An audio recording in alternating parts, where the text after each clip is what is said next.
Good day, this is a.j.farzad with successwithloa.blogspot.com, and you can see most of my posts and videos on my Facebook page.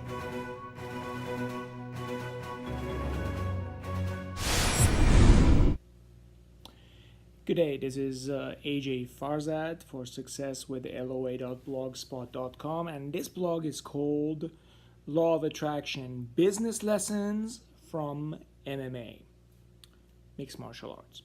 So, hi, as always, I am referencing mixed martial arts for a lesson that incorporates business success as well as the law of attraction.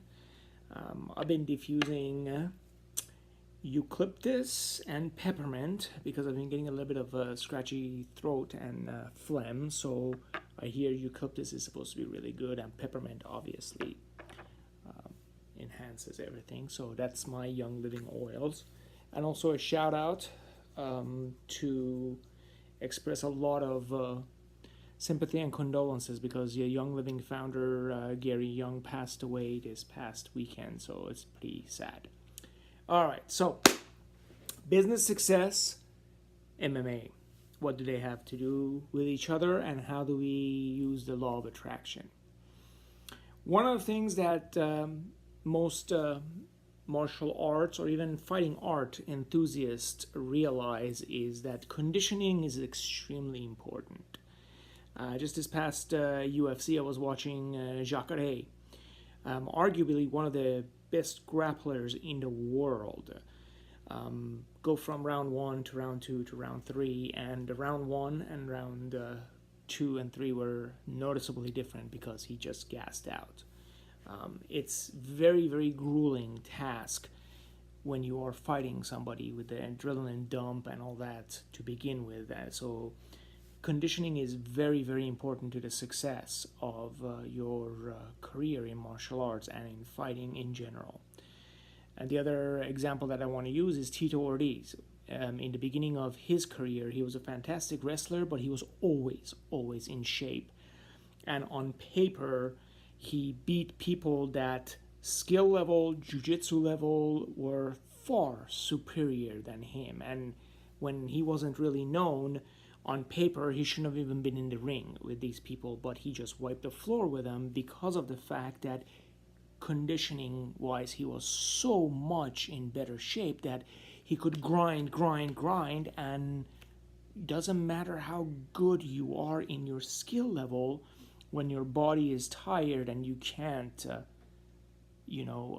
think and perform, your brain might be sending signals to say do this, but the body's saying no, I want to give up. Okay, so conditioning is a key. It's a huge key to success.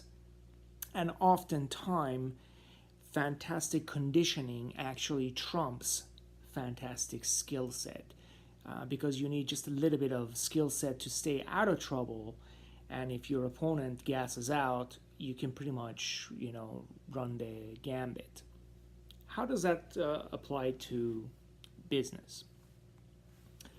I equate conditioning in business to perseverance and coming back over and over and not getting tired, and more importantly, not taking it personal when somebody says no to you as far as your sales, or when customers get antsy or dissatisfied, or maybe even completely misunderstand you. Perseverance, coming back, oftentimes will trump talent. Sometimes it has happened in my own career. Sometimes I thought that I should have been at a place in my career where maybe I was not at the time. In fact, there had been times where I thought that I was the best candidate for the position. However, maybe I did not get that position. If I give up and go, doesn't matter how much talent I have, doesn't matter how much value I can bring, doesn't matter what I can accomplish. it means absolutely nothing. All of that talent and all of that value and that would be gone down the middle, down the tubes. How many times do you go and you prospect and you are in front of the customer that says no to you? If you give up, it is gone. It is done. All the work that you did, all the due diligence of there has to be a reason why you're there. There was a need that you recognized, and your customer doesn't recognize that need yet. So you need to work on your business conditioning. You need to be grateful and you need to keep on going, persevering. The law of attraction teaches us that what we concentrate on, we manifest in our reality. So when you are failing, if you take the failure as you have failed, it doesn't feel good. What do we learn? Abraham Hicks says that we have an internal compass. That's our feeling.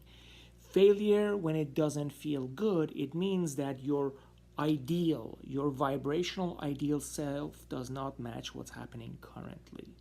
So that is not, the failure is not your true self. Your ideal self is always successful. There is no scarcity in this world. So when you're feeling bad, you're putting yourself vibrationally completely on the opposite end of what you want. You can't be feeling like crap and having everything you want. They're just not in the same place. You need to retune, and you need to find a place to feel good about. Because success brings good feelings. You need to be in a good feeling spot in order to have success. And perhaps this stumble or this setback is setting you up for even a bigger success. You need to practice business conditioning. Law of attraction allows you to do this by visually practicing. What are you going to do in your training? What are you going to do in your sales presentation? Just like athletes visually prepare for their work, for their event, and come back over and over and over. Okay, it's actually more advantageous because in a sales presentation, your visual practice can also be considered as you're actually practicing. So you're actually putting the physical into it. You're doing maybe mock, sales preps with your manager or someone that you respect. Visually doing it by yourself is a lot more beneficial when you're doing academic things like sales and training, etc., because it hits it from two angles. I hope this makes sense. If you're going to take anything from this blog, take the fact that perseverance always trumps talent. Now, if you're talented and you persevere, then you have the world by the horn, as they say. However, if you have talent and you don't persevere, you are wasting it. You're just wasting this natural given ability or everything that you have worked for to get so talented. You're just taking it and you're throwing it down the trash. Okay, so it's not personal. And unless you make it personal, it will stay that way. You can always find a silver lining. You can always go back and see what didn't work and adjust course and your plan, but do not change the ultimate goal, which is your success. I hope this makes sense, and as always, to your success. Till next time.